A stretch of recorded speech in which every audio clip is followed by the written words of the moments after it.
ሰላም ጤና ይስጥልን ውድ የቻናላችን ተከታታዮች ፕሮግራማችን ቤተሰቦች፣ ይህ አብዲራዋ ቲዩብ ነው። ፕሮግራማችንን ላይክ በማድረግ እንዲጀምሩ። ላይክ ስታደርጉ የዚህም ፕሮግራም ተደራሽነት ተደማጭነት ከፍ ስለሚያደርግ ላይክ እያደረጋችሁ እንድታደምጡን በርከት ያሉ የእግር ኳስ ቤተሰቦች ጋር ተደራሽ እንዲሆን ላይካችሁ ያስፈልገናል። ላይክ እያደረጋችሁ እንድታደምጡን፣ አዲስ የሆናችሁ ሰብስክራይብ በማድረግ የደወል ምልክቷን በመጫን ቤተሰብ እንድትሆኑ ቻናላችንን እንድትቀላቀሉ በአክብሮት እየጋበዝን ይህንን ፕሮግራም ከሀገር ውጭ የምታደምጡ የቻናላችን ተከታታዮች በሱፐር ስቲከር፣ በሱፐር ቻት፣ በሱፐር ታንክስ ድጋፍ እንድታደርጉ በአክብሮት እየጋበዝን የመጀመሪያ ክፍል በዛሬው ዕለት የምንመለከተው ፕሮግራማችን እንግዲህ የዕለተ ሰኞ ቅኝታችን ትኩረት አድርጎ በመጀመሪያ ክፍል ወደ እናንተ ተደራሽ የሚሆነው በሚካኤል አርቴታ አርሴናል ዙሪያ ትናንትናም የተሰሙ በመጠነኛ ህመም ጉዳት በሚል ተይዞ ወደ ቡድኑ ወደ ካምፑ የተመለሱ ተጫዋቾች ከዛም በኋላ በሚወጡ ሪፖርቶች በሚወጡ ዘገባዎች ላይ ደግሞ የተለያዩ ትንተናዎችንና ምልከታን የተቀመጠበትን የአንድ ምርጥ 11 የሚወጣው ተጫዋች ቁጥር በጉዳት ዝርዝር ተይዞ የአርሰናል ተጫዋቾች በጊዜ ከአንድ የፍሬንድሊ ጨዋታ ቀደም ብሎ ወደ ቡድናቸው መመለስ ጉዳት ወይስ ቅድመ ጥንቃቄ? ቅድመ ጥንቃቄ ከሆነስ ይሄ ጉዳይ እንዴት ተቀባይነት በየብሔራዊ ቡድኑ ሊያገኝ ይችላል? ከሁለት ወር በኋላ ይሄ ሲዝን ከተጠናቀቀ በኋላ በአሜሪካ፣ ሜክሲኮ፣ ካናዳ አዘጋጅነት በሚጀምረው የዓለም ዋንጫ ላይ እነዚህን ተጫዋቾች አቀናጅቶ ናሽናል ቲም ለመጠቀም የመጨረሻ ኢንተርናሽናል ብሬክ ነው እየተባለ ይህንንስ ፍቃድ አርሴናል እንዴት ሊያገኝ ቻለ? ማግኘቱ ተገቢ ነው አይደለም? በኤክስ ገጽ ብትመለከቱ የሚካኤል አርቴታ አርሴናል ተጫዋቾች ወደ ብሔራዊ ቡድን ከብሔራዊ ቡድን ውጭ ሆነው ወደ ክለብ መመለሳቸው የበለጠ ስለ ሉዓላዊነት ስለተለያዩ ጉዳዮች በጣም የአርቴታን ቡድን እየተቹ እሁድን በተለይ ከሰዓት በኋላ በስፋት ስመለከት ነበር።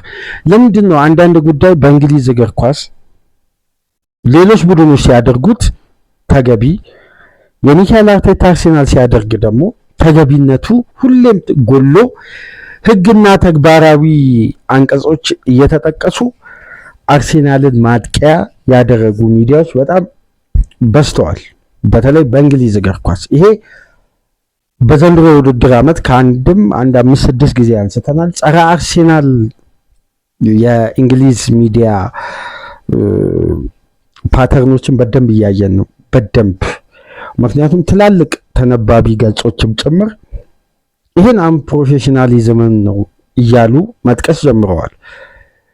ለብሔራዊ ቡድን መጫወት ምንም ጥያቄ የማይቀርብበት ትልቅ የአንድ ፕሮፌሽናል ተጫዋች የእግር ኳስ ህልሙ የእግር ኳስ ስኬቱ መካከል ምናልባት በግንባር ቀደምነት ሊያስቀምጥ የሚችለው ከሀገሩ ጋር የሀገራትን ውድድር ማሸነፍ ነው። ይሄን የትኛውም ፕሮፌሽናል ተጫዋች ህልሙ ነው።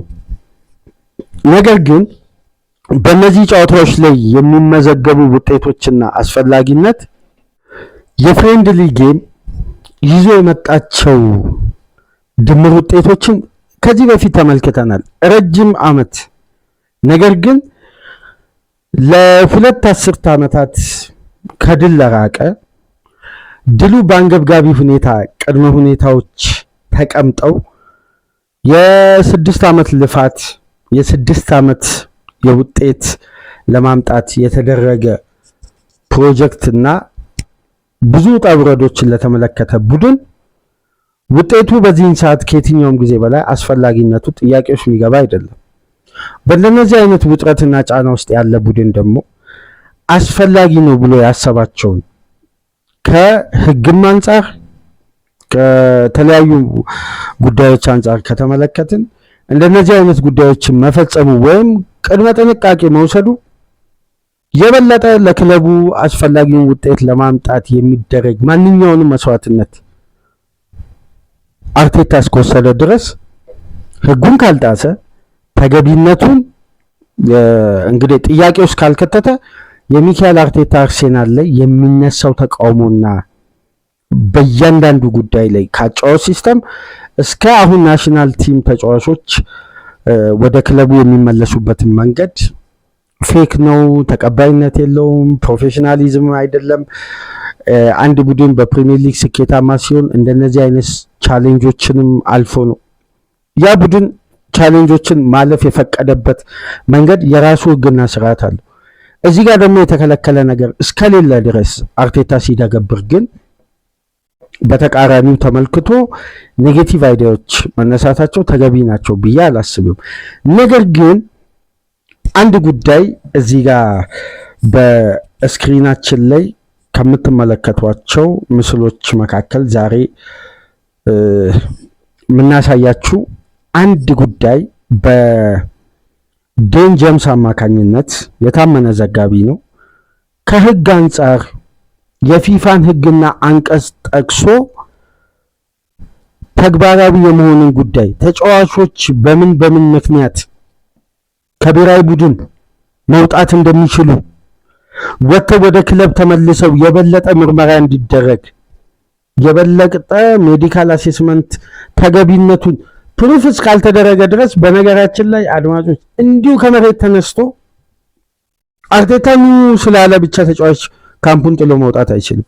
ወይም ሁለቱ ብሔራዊ ቡድንና ክለብ ስለተስማማ ብቻ ተጫዋቾች በብሔራዊ ቡድን ካምፕ በነገራችን ላይ በጭራሽ ለቆ መውጣት መብት የላቸው።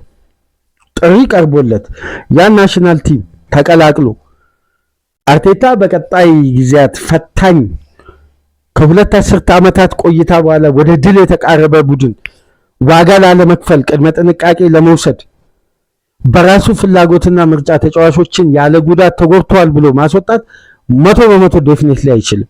ይሄን ህግ ተመልከቱ በስክሪናችን ላይ ፕሩፍ የተደረገ የተረጋገጠ የህክምና ምርመራ ውጤት እስካልቀረበ ድረስ አርቴታም ስልጣን የለውም፣ ያም ብሔራዊ ቡድን የመልቀቅ መብት የለውም። ይሄ ህግ ነው የተቀመጠው።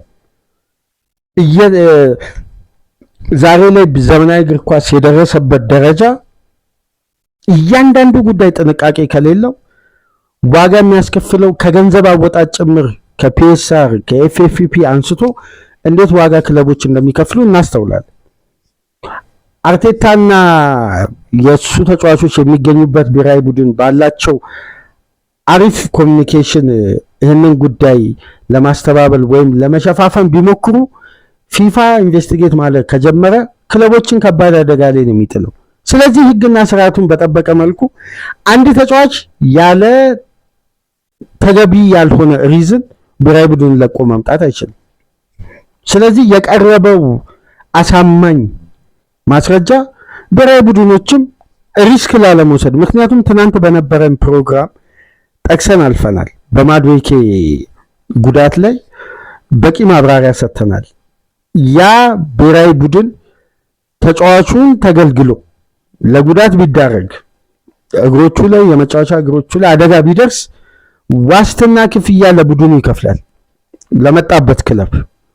ራሳቸውንም ብሔራዊ ቡድኖች ከእንደነዚህ አይነት ካሳ ነፃ ለማውጣት አንዳንድ ምልክቶች ሪስክ ያላቸውን ጉዳዮች ሲመለከቱ ወደ ክለቡ ተመልሶ ያ ተጫዋች ሪከቨር ቢያደርግ የተሻለ ነው። አማራጩንም ይሄንን ነው የሚያስቀድሙት።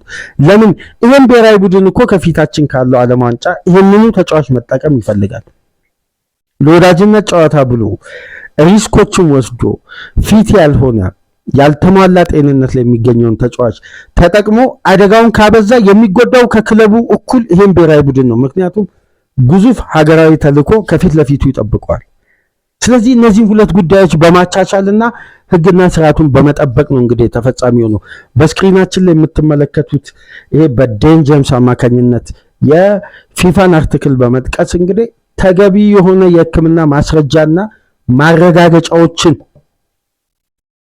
ተግባራዊ እንዲሆኑ ሁለቱ መካከል ያለው የጤንነት ሪፖርት ተቀባይነት ሲያገኝ ያ ተጫዋች ወደ ክለቡ ተመልሶ የሪከቨሪ ጊዜውን መጀመር ይችላል። አንደኛው ይሄ ነው። ሁለተኛው በዝውውር ሂደት ምክንያት ተጫዋች ለሜዲካል ስለሚፈለግ ሜዲካሉን በ24 ሰዓት ውስጥ እንዲያጠናቅቅ ሲፈለግ ያ በሰዓቱ በተለየ በአንገብጋቢ ሁኔታ መፈጸም ያለበት ሂደት ስላለ ብሔራዊ ቡድኖችም ይተባበራሉ በእነዚህ ምክንያቶች። ስለዚህ ሚዲያ ነው የሚጻፈው። አርቴታ ለራሱ ጥቅም ሲል የሀገራዊ ሉዓላዊነትና ተልእኮን ወደኋላ በመተውና ወደ ክለብ እንዲመለሱ የማድረግ ስራ አርቴታ መስራት አይችልም። ይሄ ሲጀምር ከህግም አንጻር ተቀባይነት የለውም። ህግና ስርዓቱን ሳይጠብቅ 10 ተጫዋች ስለተመለሰ 10ሩም በሐሰት የሕክምና ማስረጃ የሚለው ነገር እንኳን ተቀባይነት የለውም። ኤክሱን ብትመለከቱ በጣም የአርሴናልን ነገር ሲያብጠለጥሉ ሲተቹ ስለተመለከትን ነው። አንደኛው ጉዳይ ይሄ ነው። ከትናንት በስቲያ የሰማናቸውን የጉዳት መረጃዎች ትናንትና አፕዴት አድርገናችሁ ነበር። የኖኒ ማዱዌኬ ጉልበቱ ላይ ያስተናገደው ጉዳት መጠን እንግዲህ ምን ያክል ጊዜ እንደሆነ ባይታወቅም ግን ከፒሲኤል እስከ ኤምሲኤል የመሆን ቻንስ አለው የሚለውን ጉዳይ ትናንትና ተወያየን። የራይስ ደግሞ ተጨማሪ ምርመራ ነው። ምርመራውን እንግዲህ አርሴናል ተጫዋቹን ከተመለከተ በኋላ ራሱ የሚያወጣው መግለጫ ይኖራል። በተመሳሳይ ቡካዮ ሳካ ይሄ ከምን መነሻ እንደሆነ ደግሞ ተገቢ ማረጋገጫውን ከዚህ በመቀጠል የተጫዋቾች ፋቲግ መሆን መዛል ለበለጠና ለከፋ ጉዳት እንደሚዳርግ የተረጋገጠበት ደግሞ ሌላ ማረጋገጫ አለ። ኮዱ ቅድመ ጥንቃቄ ብሔራዊ ቡድኑን መውሰድ የፈለገው ወደ አርቴታ ስብስብ መመለስ የፈለገበትና ሪስክም መውሰድ ያልፈለገበት ሌላ ጉዳይም አለ። አሁን በጥልቀት ሂደቱን ስንመለከት የጉዳት ዝርዝሩ 100% ትክክል ነው። ቀጣይ የሚመጡ የሚያሰጉ ጉዳዮች ከፊት ለፊት ስላሉ እነዛን ለመጠንቀቅም የተደረገ ታሳቢ ተደርጎ የተወሰደ እርምጃ ነው። ትናንትና ደግሞ የበለጠ የሰማነው ከንጋት ጀምሮ የአርሴናልን ፕሮግራም አፕዴት በምናደርጋችሁ ወቅት የትናንትናውን ፕሮግራም የፒሮ ሂንካፔን ነገር ነካክተን አልፈን ነበር። 72ኛ ደቂቃ ላይ ተቀይሮ መውጣቱና ጉዳት እንዳስተናገደ ሩመርሶች ነበሩ። ተረጋግጧል። ጉዳት አስተናግዷል። ጉዳቱ መጠነኛ ይሁን ከበድ ያለ ይሁን አልተረጋገጠም። ሜዲካል አሴስመንት ለንደን መጥቶ ነው የሚሰራው። የመጨረሻው እንግዲህ የተሰማው መረጃ የማርቲን ዙቢመንዲ ከዙቢመንዲ በኋላ ነው ሚዲያው በጣም አርሴናል ላይ ጣቱን ቀስሮ መተቸት የጀመረው። ነገር ግን አንድ ፎቶ ሳፈላልግ ያገኘሁትን ፎቶ በዙቢመንዲ ዙሪያ ላሳያችሁ፣ በስክሪናችን ላይ ተመልከቱ። ይሄ የዙቢመንዲ የመጨረሻ ትሬኒንግ በስፔን ብሔራዊ ቡድን ምንድን ነው ያለው? የስፔን ፌዴሬሽን ያወጣውን ሪፖርት ተመልከቱ። ልክ ትናንት እንዳልነው ሪፖርቶችን በጣም በጥልቀት ተመልከቱ። ማርቲን ዙቢመንዲ በመጨረሻ ትሬኒንግ ወቅት ቀኝ ጉልበቱ ላይ በተሰማው ምቾት አለመሰማትና የቀኝ ጉልበቱ ላይ ፔን ስለነበር ይሄን ፔን በተሻለ ሪከቨሪ በክለብ ደረጃ እንዲያደርግ ስለተስማማን ወይም የተጫዋቹን አጠቃቀም ለበለጠ ረዘም ላለ ጊዜ ለመጠቀም የሚመጡ ጉዳዮችን ለመቀነስ ሲባል ዙቢመንዲ የቀኝ ጉልበቱ ላይ ያለው መጠነኛ ህመምና ምቾት አለመሰማት ለከፋ አደጋ ስለሚዳርግ በጋራ ስምምነት ዙቢመንዲ ወደ ለንደን እንዲመለስ አድርገናል ይላል። ተመልከቱ። ዙቢመንዲ በትሬኒንግ ወቅት ይሄን ኢሜጅ በደም ተመልከቱ። የቀኝ ጉልበቱ ላይ ባንዴጅ የሚመስል ነገር ቀኝ ጉልበቱ ላይ አስሯል። ይሄ መጠበቂያ መከላከያ አይነት ነገር። ስለዚህ ተገቢ ነበር። ዙቢመንዲ በፔን ነበር ትሬኒንግ ሲሰራ የነበረው። ስለዚህ ይሄ ጉዳይ ደግሞ ተጫዋቹ ምቾት አልሰጠውም። ስለዚህ አደጋዎችን ለመቀነስ ይሄ ተጫዋች ወደ አርሴናል አፋጣኝ ሕክምና እንዲደረግለት ሪከቨር እንዲያደርግና አደጋውን ለመቆጣጠር መመለስ ነበረበት። ተመለሰ። ስለዚህ እዚህ ጋር ምንም የመረጃ መሸፋፈን ወይም አርሴናል ሆን ብሎ በፌክ ኒውስ ከብሔራዊ ቡድን የሚያስወጣበት ሂደት አይደለም። ምክንያቱም ዙቢመንዲ ቀኝ ጉልበቱ ላይ ህመም ከተሰማው በየትኛው ትሬኒንግ ከተባለ የመጨረሻው ትሬኒንግ የነበረው ፎቶ ይሄ ነው። ገብታችሁ በስፔን ፌዴሬሽን የተለቀቀውን ምስሎችን መመልከት ትችላላችሁ። ይሄ ኢሜጅ ስመለከት በእርግጥም ማርቲን ዙቢመንዲ ቀኝ ጉልበቱ ላይ የተወሰነ መከላከያ ነገርና የሕክምና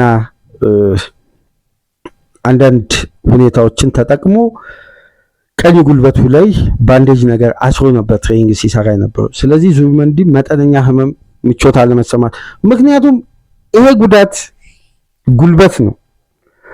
ጉልበት ላይ የሚመጡ ጉዳት ተብለው የሚመዘገቡ ወይም በቀጥታ አንድ ተጫዋች ጉልበቱ ላይ አደጋ ሲደርስ አሁን የሊግም ውድድር የተለያዩ ውድድሮች ካሁን በኋላ ከሁለት ወር በላይ አይቆዩም። ዙቢመንዲ የጉልበት ጉዳት ቢያስተናግድ ለሚካኤል አርቴታ የሚፈጥረውን ከፍተኛ ራስ ምታት እዚህ ጋር አስቡ። በሁለተኛ ደረጃ ደግሞ ይሄ ተጫዋች ጉልበቱ ላይ ጉዳት አስተናገደ ነበር ባለው ቀሪ ሁለት ወር ጊዜ ዙቢመንዲ በየትኛው የሪካቨሪ ታይም አገግሞ ነው ድጋሚ ይሄ ተጫዋች አገልግሎት ሊሰጥ የሚችለው?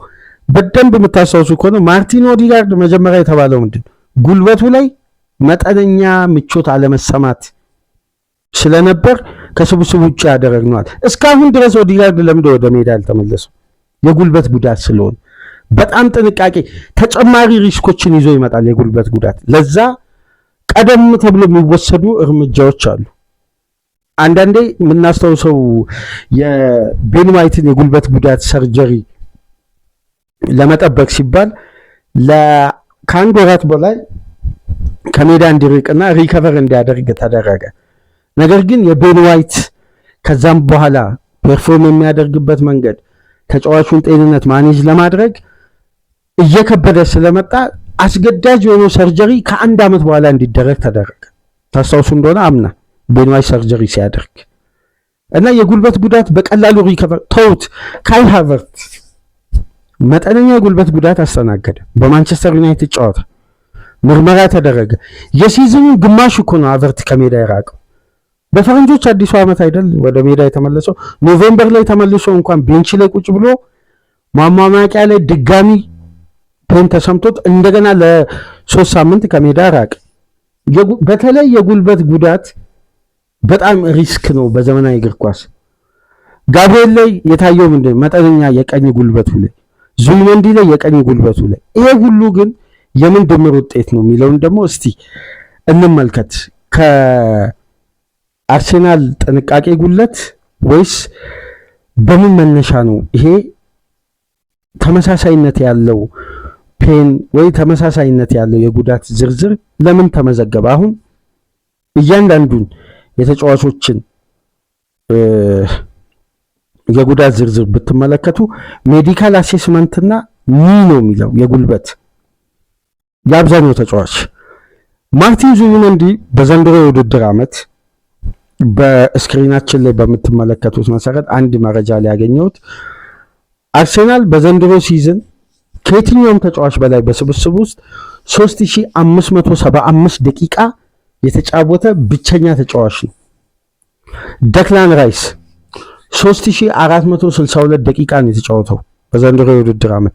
ጁሪየን ቲምበር 3309 ጨዋታ፣ ዊሊያም ሳሊባ 3216 ጨዋታ ደቂቃ የተጫወተው፣ ጋብሪኤል ማጋሌሽ 3073 ደቂቃ። ይህን ስትመለከቱ ቀሪ ስንት ጨዋታ አለ? 15 ጨዋታ አለ ካሁን በኋላ። የነዚህን 15 ጨዋታ ደቂቃዎችን እነዚህ ተጫዋቾች በሙሉ ጤንነት ከተጫወቱ ከ4000 ሰዓት በላይ ነው ሁሉም ከፍ ብሎ የሚያጠናቅቁት። ይሄንን ካልኩሌት አድርጉና የተጠናቀቀው የውድድር ዓመት ያለፈውን 2 የውድድር ዓመት ተከታታይ እነዚህ ተጫዋቾች ያገለገሉበትን ደቂቃ ብትመለከቱ አብዛኛው ተጫዋች ከ3800 በላይ ነው ደቂቃ የቆየው። ሳሊባን የምታስታውሱ ከሆነ በአንድ የውድድር ዓመት የተጠናቀቀ የውድድር ዓመት ይሁን ካቻምና ይሁን እርግጠኛ አይደለሁም ከኪልማን እኩል የወልቭሱ ተከላካይ አሁን ወደ ዌስትሃም የተዘዋወረው 38ቱንም ጨዋታ ሳሊባ አጠናቀቀ በሙሉ ጤንነት። ዘንድሮ ተመልከቱ ሳሊባ በቁርጭምጭሚት ጉዳት የቁርጭምጭሚት ጉዳት ከተጫዋች ጋር በሚደረግ ቻሌንጅ ብቻ አይደለም የሚመጣው በኦቨርሎድም ጭምር የተደራራቢ ጨዋታ ጫና። ስንቴ ነው ከጨዋታዎች ውጭ ሆነው በቁርጭምጭሚት ተመሳሳይ ጉዳት አሁንም ከብሔራዊ ቡድን ውጭ ሆነው በቁርጭምጭሚት ጉዳት።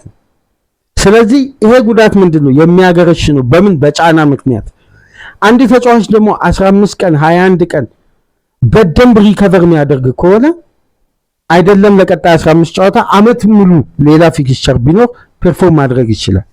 አሁን የሪከቨሪውን ጊዜ አጋጣሚውን መጠቀም ነው። በተጨማሪም ደግሞ ተጫዋቾች ላይ የሚታየው ምልክት ቀጣይ ስቴፑ ከባድ ሪስክ አለው ከፊት ለፊት። ስለዚህ ብሔራዊ ቡድኑም ይሄን ሪስክ መውሰድ አይፈልግም። ለምን? ይሄ ተጫዋች ከዓለም ዋንጫ ውጭ ሆኖ ዋጋ መክፈል አይፈልግም። ዓለም ዋንጫ ላይ ራይስን ቶል ቢያጡ በራይስ ደረጃ ማንን ነው ተክተው የሚሄዱት? ሳካን ቢያጡ እዛ ፖዚሽን ላይ አማራጭ ሊኖራቸው ይችላል። ነገር ግን የሳካን ኳሊቲ በፈለገ ደረጃ የዘንድሮ ሲዝን ላይ ሳካን በርካታ የእግር ኳስ ቤተሰቦች የአርሰናል ደጋፊዎችም ጭምር ቢተቹትም ይሄ ተጫዋች ላለፉት 5 ዓመት ክለቡን ከምንም ላይ እንደዛ በዘረኝነት የእንግሊዝ ሚዲያ ፊት ገጽ እየሆነ እንደዛ አርሰናል ሲጠለጠል ሲተች ክለቡን በጀርባ ይዞ እዚህ ደረጃ ሲያደርስ ዛሬ የአርሰናል ደጋፊ ከጎኑ መቆም እያለበት በተቃራኒው ሳካን ሲተች በጣም ነው የሚያስገርመኝ። ሳካ መተቸት ያለበት ተጫዋች አይደለም።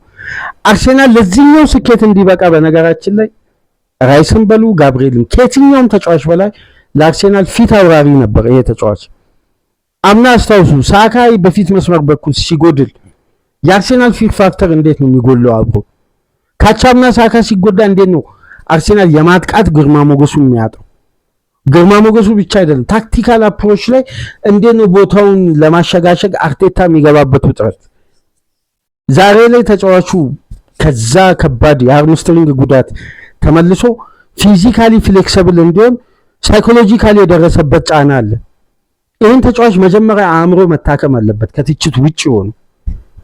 ሳካ አንድ አሲስት አንድ ጨዋታ ላይ ካላደረገ ቻንሶችን ክሬት የማድረግ አቅሙ ከወረደ ኢፌክቲቭ ካልሆነ ሚዲያው በጠቅላላ ይዘምታል። ምክንያቱም ጥቁር ስለሆነ እንጂ እንደ ሳካ አይነት ኮንሲስታንሲ ያለፉትን 5 ዓመት 4 ዓመት ውስጥ በሚካኤል አርቴታ ስብስብ ውስጥ የትኛው ተጫዋች ነው ያሳየው? እንደ ሳካ አስተማማኝነት አርሰናል እኮ 300,000 ፓውንድ የከፈለው በፐርፎርማንሱ እንጂ የአካዳሚ ተጫዋች ስለሆነ አይደለም፣ ስላስተማመነ ነው። ሳካ የሰጠውን ነገር የትኛውም ተጫዋች ለአርሰናል አልሰጠም። ሳካን እኮ አርቴታ ለ18 19 ሳምንት ተከታታይ ያለ እረፍት ጉልበቱን ሲጠቀም ቆይቶ የሃርምስትሪንግ ምልክት እየታየ እኮ ተጠቅሞበት ነው ተጫዋቹን ለ101 ቀን ከሜዳ ያራቀው። ምልክቶች ታይተዋል ይላል። በወቅቱ ስንወያይ ነበር። ሜዲካል ስታፉ የተወሰነ ይሸዋል ግን በቀላሉ ሪከቨር ማድረግ ይቻላል በሚል ሪስክ ተወስዶ ነው ከፓላስ ጋር ያ ከባድ የሃርምስትሪንግ ጉዳት አስተናግዶ ያን ፈታኝ ሰርጀሪ አጠናቆ አሁንም እኮ ፊዚካሊ ተጫዋቹ በዘንድሮ የውድድር ዓመት ሜዳ ውስጥ የተሻለውን ነገር ያደርጋል። እዚህ ላይ ደግሞ የተወሰደው የታክቲክ እርምትና ሽግሽግ የበለጠ ሳካን ከዛ የማጥቃትና አስደናቂ ቴክኒኩ ጋር የሚያደርገውን አፕሮች ነጥሎታል። ምክንያቱም ዮከሬስ አዲስ መላመድን የሚፈልግ ነው። ኢዜም ከአርሰናል ጋር መዋሃድ ይፈልጋል።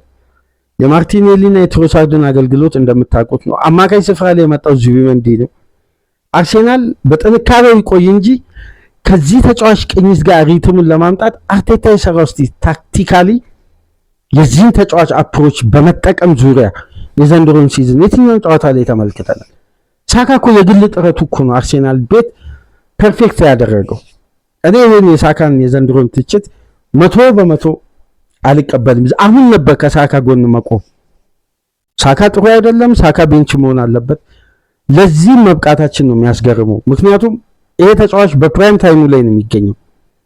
ለዚህ ክለብ የከፈለው መስዋዕትነት አሁን ላይ ከየትኛው ተጫዋች የአርሰናል ተጫዋች ጋር ነው ሚዛን ላይ ሊቀርብ የሚችለው? ይሄ ከባድ ነው። ስለዚህ ከሳካ ጎን መቆም ይሄ ተጫዋች በበለጠ የሚያስፈልግበት ወቅት ነው። በነገራችን አሁን ሳካ አርሰናልን ተሸክሞ የሚያሻግርበት ትክክለኛው ሰዓት ላይ ነው። ቀሪ 2 ወራት ቀሪ 15 ጨዋታዎች ላይ የሳካን ኢፌክቲቭ መሆን አርቴታ በእጅጉ የሚያስፈልግበት ሰዓት ላይ ነው የደረስነው ከየትኛውም ጊዜ በላይ። ስለዚህ ሳካን ከማብጠልጠል ይልቅ ከመተቸት ይልቅ ሳካን የሚያክል ኳሊቲ እኔ በማድዌኬ ተቀይሮ ቤንች መሆን አለበት የሚለው ሐሳብ፣ ሽግሽግ መፈጠር አለበት የሚለው ሐሳብ ከባድ ነው ለመቀበል። ይሄ ተጫዋች ሜዳ ውስጥ ኖሮ አርሴናል ያለው የማጥቃት አማራጭና የተከላካይ ዲፌንሲቭ ላይንን በደንብ ትኩረት ማድረግ ያለብን ተጋጣሚ የሚሰጠው ትኩረት ሳካ ሲኖር፣ ሳካ ባይኖርና ያን ኮሊደር ደግሞ የተጋጣሚ ፉልባክ እና አታኪንግ ሰርድ ተጫዋቾች የሚያደርጉትን እንቅስቃሴ መለየት ነው። ሳካ ካለ መቼም የተከላካይ ፉልባክ ያንን ፖዚሽን ለቆ አይሄድም። ለማጥቃት በጣም ጥንቃቄን ይመርጣል። ሳካ ከሌለ ግን ኦቨርላፕም አንደርላፕም ለማድረግ አይሰጋም። ለምን? የኳሊቲ ልዩነት አለ ቦታው ላይ። ስለዚህ የሳካ ትችት በዘንድሮ ሲዝን ተቀባይነት አለው ብዬ አላስብም በግሌ። ይሄ የኔ ሐሳብ ነው። የጋብሪኤል ማጋሌሽን ተመልከቱ። 3073 ደቂቃዎችን ነው ሜዳ ውስጥ የቆየው። ጋብሪኤል ለመጨረሻ ጊዜ ሲጎዳ አድማጮች ታስታውሳላችሁ። ብራዚል እና ሴኔጋል በኤሚሬትስ ሊያደርጉ የነበረው የወዳጅነት ጨዋታ ላይ በወዳጅነት ጨዋታ ከዛን አርሴናል ለስንት ሳምንት አጣው? ከ6 እስከ 8 ሳምንት ለሁለት ወራት። አርሴናል በዛን ሰዓት የከፈለው መስዋዕትነት የተከላካይ ክፍሉን ድጋሚ ኦርጋናይዝድ አድርጎ በአማካዩ ሽፋን እንዲሰጥ በቲም ደረጃ አርሴናልን እንዲከላከል ስትራክቸሩን አስቀይሯል። እሺ አሁን ይሄ ተጫዋች በተመሳሳይ መልኩ ጉዳት ቢያስተናግድ እነዛን ስትራክቸሮችን ታሳቢ አድርጎ ሽግሽግ ለመፍጠር በቂ የማሰቢያ ጊዜ አለ ወይ? አሁን ሊጉ እየተጧጣፈ የመጨረሻ ስቴጅ ላይ ደርሰዋል። ከ23 ዓመት በኋላ ዋንጫ ሊያሳኩ ከየትኛውም ጊዜ በላይ አድቫንቴጁ በራሱ እጅ ነው ያለው። በዚህ ወቅት ሪስክ መውሰድ ይሄን ሁሉ ዓመት ለደከመበት ፕሮጀክት ዋጋ ለመስጠት ነው፣ ወይም ለዚህ ክለብ ያለውን ተገቢነትና ለሙያው ያለውን ጥንካሬ በአግባቡ አለመፈጸም ነው እንጂ ከጫፍ የደረሰን ነገር ስንቴ ነው። በተለይ በአብዛኛው በጉዳት ምክንያት አርቴታና አርሴናል ሲያጡ የነበረው እናስታውስ። በዚህ ወቅት አርሴናልና ካልተሳሳትኩ ስፖርቲንግ ሊዝበን በዩኤፋ ኤውሮፓ ሊግ በነበረ የመልስ ጨዋታ አርሴናል ከዛ ጨዋታ ምንም አይነት ውጤታማነትን ሳያስመዘግብ የበለጠ ሲዙን ያበላሸው የዊሊያም ሳሊባ ጉዳት ነበር፣ ታስታውሳላችሁ። ከዛም በኋላ ሲቲ 4-1 ኢታሊ አርሴናልን አሸንፎ ያን ዋንጫ ሲቀይር የሳሊባ ጉለት ሙሉ የክለቡን የመከላከል ስትራክቸር እንዴት በአንዴ እንዳደከመ ዋጋ ተከፈለ። ዩሮፓ ሊግን ወይ አላተረፈም ወይ ሊጉን አላተረፈም። ተመልከቱ 2023-24 በአስቶን ቪላ ጨዋታ በወሰደው ሪስክ የባየር ሙኒክንም ጨዋታ አላተረፈም፣ የአስቶን ቪላንም ጨዋታ አላተረፈም። በአንድ ሳምንት ከሁለት ውድድር ወጣ። አምና በዚህ ወቅት ጋብሪኤል የለም፣ ጄሱስ የለም፣ ሃቨርት የለም፣ ሳካ የለም። እነዚህ ሁሉ ተጫዋቾች የሉም። አርሴናል ግን የነዚህን ተጫዋቾች አገልግሎት ሳያገኝ እስከ ግማሽ ፍጻሜ እስከ ፔዤ ጋር ድረስ ባለው አቅም ደረጃ እነ ኢተንን በፕሪሚየር ሊግ እያሸጋሸገ ተጉዟል።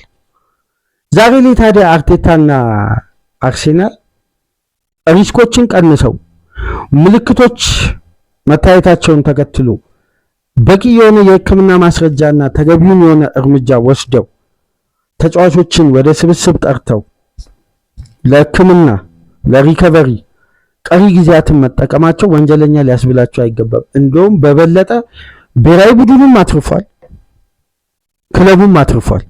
ምክንያቱም ክለቡም እነዚህን ተጫዋቾች ይጠቀማል፣ ብሔራዊ ቡድኑ ከክለብ ውድድር በኋላ በትክክለኛ ኮምፒቲሽን ሰዓት ላይ መድረስ ይችላል። በነገራችን ላይ እዚህ ጋር አርሴናል የጠራቸው 10 ተጫዋቾች መሃል ሁሉም ጤናማ ሆኖ በአጭር ጊዜ ሪከቨሪ ወደ ሜዳ ይመለሳሉ ማለትም አይደለም። ገና በአርሴናል ቤት የሚደረገውን ሜዲካል አሴስመንት ታይቶ እነዚህ ተጫዋቾች በዚህን ያክል ጊዜ ሪከቨር አድርገው ወደ ሜዳ ይመለሳሉ የሚሉ ገና ግምቶች ይቀመጣሉ። ገና እኮ የሕክምና ምርመራ ሳይደረግ ነው የእንግሊዝ ሙሉ ሚዲያ አርሴናል ላይ ወረራ የጀመረው። እንዴ ለፍሬንድሊ ጨዋታ ተብሎ እኮ ነው ማድዌኬ ላይ አንጋል ጎሜዝ መሰለኝ ካልተሳሳትኩ የዩራጋዩ ተጫዋች ወዳጅነት ጨዋታ አይመስልም እኮ የመጣበትን ሪያክሽን እና የወረደበትን አግሬሲቭ እንቅስቃሴ ተመልከቱ። ማድዌኬ ተጫዋቹ እግር ላይ ኳሱን ሲደርብ የተጫዋቹን ቬሎሲቲ ነበር የሕክምና ምርመራው ይሄ የፊዚዮቴራፒስቶች ሪፖርት ላይ የበለጠ የሆነ አደጋ የከፋ ሊያደርግ የሚችለው ማዱዌኬ የተጠቀመው ኃይል ሳይሆን የዩሩጓዩ ተጫዋች ኳሱን ብሎክ ለማድረግ የተጠቀመው አግሬሲቭ እንቅስቃሴ ነው በማለት ነው የተነተኑት። ተውት፣ አሮሆ እንዴት ነበር ፎደን ላይ የወረደው? ያ ፍሬንድሊ ጌም አይመስልም። ራፊኛ ከ6 እስከ 8 ሳምንት ካሁን በኋላ ከሜዳ ይርቃል። ብራዚል ከፈረንሳይ ጋር ወዳጅነት አሜሪካ ላይ ላደረጉት ጨዋታ ወዳጅነት ትርፍ ለሌለው ጨዋታ እንደውም እናስታውሰው አርሴናል ሲያደርግ ነው እንደ ሚዲያው በዚህ ደረጃ አርሴናል የሚወርደው። አንድ በግሌ ማስታውሰው 2011 አካባቢ መሰለኝ ማንቸስተር ዩናይትድ በጥሩ ሞመንተም ላይ ነበር፣ በጥሩ የዋንጫ አሸናፊነት ሞመንተም ውስጥ እያለ በተመሳሳይ ወቅት የብሔራዊ ቡድን ጥሪ ለተጫዋቾች ሲደርስ እነ ኒኪ ባትን የብሔራዊ ቡድን ጥያቄን በሜዲካል ጉዳይ ከብሔራዊ ቡድን ውጪ እንዲሆኑ በማድረግና እዛው ክለብ ቆይተው ለቀጣይ ጨዋታ እንዲዘጋጁ በማድረግና ኒኪ ባት በቅርቡ ታስታውሱ እንደሆነ ከፖል ስኮልስ ጋር ባላቸው ቶክሾ ላይ አርሴናልን እንደዛ ሲያብጠለጥሉ ካሪክን በዛ ደረጃ ሲተቹ በነበረበት ቶክሾ ሲናገር ነበር። ፍሬንድሊ ጌም ማለት it is a waste of time እያለ ስለዚህ ማንቸስተር ዩናይትድ ሲያደርግ ተገቢ ነው። ሊቨርፑል ለምሳሌ አምና ላስታውሳችሁ ራያን ግራቨንበርክን ጥንቃቄ የሚያስፈልገው የፊዚካል ጉዳይ ስላለ ተጫዋቹን በጋራ ለመጠቀም ወደ ክለቡ ተመልሶ ሪከቨር ከአንዳንድ በኩመንና በስሎት መካከል በተደረገ ኮሚኒኬሽን ተጫዋቹ ላይ መጠነኛ መዛል አለ። ወደ ሊቨርፑል ተመልሶ ሪከቨር እንዲያደርግ ተደረገ። የተለያዩ ተጫዋቾች በእንደነዚህ አይነት ሂደቶች ሲስተካከሉ ተመልክተናል። ኬዲቢን ከዚህ በፊት በሲቲ ቤት እናስታውሳለን 2022-23 ከብሔራዊ ቡድን ጨዋታ በርካታ እንደዚህ አይነት እርምጃዎች ይወሰዳሉ። አሁን ግን የ10 ተጫዋች ወይም የ11 ተጫዋቾች ዝርዝር ከብሔራዊ ቡድን መውጣታቸው በጉዳዩ ላይ ያለውን ተቀባይነትና እምነትን በሚዲያው ደረጃ ከፍተኛ ነውጥ አስነስቶ የትችት ማዕበል ክለቡ ላይ እየደረሰ ነው። ነገር ግን ህጉን ደግሞ መግቢያ ላይ እንዳሳየዋችሁ ህጉን ካልተከተሉ ክለቦች ራሱ ዋጋ ይከፍላሉ። ፊፋ በቀጥታ ወደ ቅጣት ነው የሚሄደው። ምክንያቱም ፊፋ ይሄን ስኬጁል ሲያወጣ ክለብ ወደ ብሔራዊ ቡድን እንዲለቀው ህግና ስርዓት አለ። በዛ ህግና ስርዓት ሳይከተል አርቴታ ብቻ ስለፈለገ አርሴናል ስለፈለጉ ወይም ለዛ ብሔራዊ ቡድን ተገኝቶ በፍሬንድሊ ጨዋታ ፐርፎርም እንዲያደርግ ብዙም ስላልተፈለገና የዛ ተጫዋችን ተሳታፊነት ብሔራዊ ቡድን ስላልፈለገ ብቻ ወደ ክለብ ይመለስልኝ። ታዲያ እንደዛ ካሰበ ለምን መጀመሪያ ጥሪ ያደርጋል? ቱሄል ሳካንና ራይስን እንደዚህ የሚመልስ ከሆነ መጀመሪያ ለምን ጥሪ ያደርጋል? ስለዚህ በሰሩት ትሬኒንግ ላይ ያለውን ፊትነስ እና ያለውን ጤንነት ሲታይ ሪስክ ለመውሰድ የሚያስደፍር አይደለም። ስለዚህ የበለጠ ሁለቱም ተጫዋቾችን ዓለም ዋንጫ ላይ ቱሄልም ስለሚፈልግ በክለብ ደረጃ አርቴታም ስለሚፈልግ በቂ የሪከቨሪ ጊዜ ያለ እስከ ሊግ ጨዋታ ድረስ። ስለዚህ ተጫዋቾች በሙሉ ጤንነት ላይ አይገኙም፣ ሜዲካል አሴስመንት ያስፈልጋል፣ ወደ ክለብ ይመለሱ ተባለ። ይሄ ተገቢ ፕሮፌሽናሊዝም ማለት ይሄ ነው። ምክንያቱም እነዚህ ተጫዋቾች ስንትና ስንት ደቂቃ ያውም የዘንድሮ ፕሪሚየር ሊግ እኔ አምና ካቻምና ባለፉት ዓመታት ቢሆን ችግር የለም። የዘንድሮ ፕሪሚየር ሊግን ያጫወት ሲስተም ተመልከቱ። ሎው ብሎክ፣ ሰከንድ ቦል እና ይሄ የመሃል ሜዳ ዱዌል የማሸነፍ ሁሉም ከአካል ብቃት ጋር በቀጥታ ተያያዥ የሆነ ነው። ቴክኒካሊ የፓስ ሲኩዌንስ ስፔስ የማሸነፍ ፌዞችን እያሸነፉ ማጥቃት በዘንድሮ የውድድር ዓመት ፕሪሚየር ሊግ ላይ ይሄን ጉዳይ እናስተውል። ስለዚህ ተጫዋቾችን ፊዚካሊ መጠበቅ የብሔራዊ ቡድኑም የክለቡም ኃላፊነት ስለሆነ ይሄን ደግሞ በሚያዩት ምልክቶች ተገቢ ነው ብለው ስላላሰቡ መገልገል በቀሪ የሊግ ጨዋታ እስከሚመለስ ድረስ ምክንያቱም በቀጣይ ሳምንት ኤፍኤ ካፕ እንጂ የፕሪሚየር ሊግ ጨዋታ አይመለስም። ስለዚህ ተጨማሪ የሪከቨሪ ቀናት አሉ። ይሄ ማለት ተጫዋቾችን ቻርጅ ማድረግ ነው። ቻርጅ አድርገው በሙሉ ጤንነት ወደ ሜዳ ሲመለሱ ያኔ የተጫዋቾች የሜዳ ውስጥ እንቅስቃሴ በአግባቡ እንመለከታለን። ነገር ግን የቀረበው ሪፖርት ሁሉ የጉዳት 100% ትክክል ነው። የዙቢሜንዲን በምስል አረጋግጬላችኋለሁ። ከስፔን ብሔራዊ ቡድን ከተለቀቀ የትሬኒንግ ምስል ጋር በተያያዘ የተለያዩ ጉዳዮች አሉ። ፒሮ ሂንካፔም ጉዳት አስተናግዶ ነው የተመለሰው። የጉዳቱ መጠን የከፋ ይሁን በአጭር ጊዜ ሪከቨሪ የሚመለስ ይሁን እሱን አብረን በጋራ ነው የምናየው። ቲምበርም ኢዜም ቀደም ብሎ ከካራቦ ካፕ ፍጻሜ በፊት ጉዳት ያስተናገዱ ናቸው። ዊሊያም ሳሊባ እና ጋብርኤል በፍጻሜው ጨዋታ ያስተናገዱት ጉዳት ነው። በተጨማሪም ሊያንድሮ ትሮሳርድ እንግዲህ ምንም አይነት ሪፖርት ያልወጣበት ተጫዋች ነው። እሱን በቀጣይ ቀናት አርሴናል ራሱ የሚያወጣውን ሪፖርት የምንመለከት ይሆናል። በአጠቃላይ ግን በእንዲህ መልኩ ነው የብሔራዊ ቡድኑ ጥሪ ለተጫዋቾች ወደኋላ እንዲመለሱ ተገቢውን ሕግና ስርዓት በጠበቀ በሌለ ነገር ላይ አለ ብሎ በሚቀርብ ሪፖርት ሳይሆን በተረጋገጠ ሪፖርት ነው ለሁለቱም ጉዳት ለመቀነስና ተጫዋችን በላቀ ደረጃ ለመጠቀም ቅድመ ጥንቃቄና ተገቢውን እርምጃ የተወሰደው። አሁን ለምሳሌ አንደኛው ተጫዋች ለ4 ሳምንት ከሜዳ ይርቃል ቢባል ያን በዚህ ወቅት እንደዚህ አብጠልጥለን በሶሻል ሚዲያ የሰደብነው ክለብ ይሄ ተጫዋች መጠራቱ ተገቢ እንዲህ አይነት ጉዳት አለበት ቢል እንደገና ያንን ቃላችንን ልናጠፍ ነው። ስለዚህ የወጣውንም ሪፖርት ሂደቱን በአግባቡ ተመልክቶ ነው ከዛም በኋላ ለፍርድ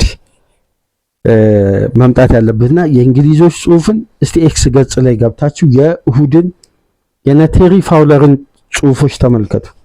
ኳት ካይንድስ ኦፍ ፕሮፌሽናሊዝም እያለ ነው የሚጽፈው። ለብሔራዊ ቡድን ያላቸው ሪስፔክት እያሉ በጣም እያብጠለጠሉ ነው። ምክንያቱም በቆዳ ነው እየተጠለጠለ ያለው። ቢጎዳ የእንግሊዝ ሱፐርስታር ተጎዳ ይሉ እገሌ ተጎዳ ብሎ ነው የሚጽፉት።